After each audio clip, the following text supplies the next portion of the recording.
Хранитель истории и культуры осетинского народа. Во Владикавказе после реконструкции торжественно открыли Национальный музей.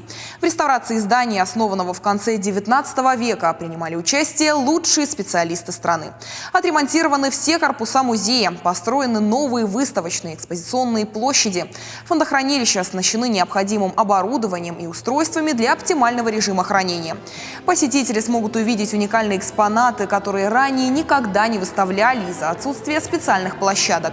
В церемонии открытия принял участие Вячеслав Бетаров. Напомним, реконструкцию Национального музея Северной Осетии включили в 2008 году в федеральную программу «Культура России».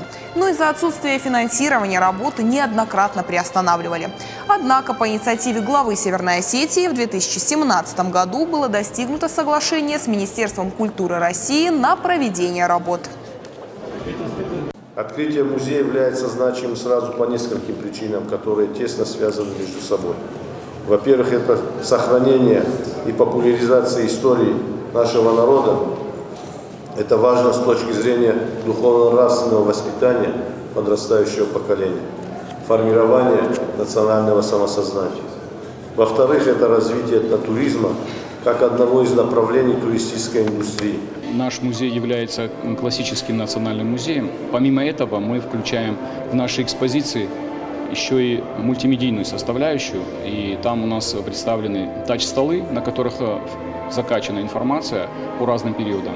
Фотоматериалы, экспонаты, которые мы не можем выставить, например.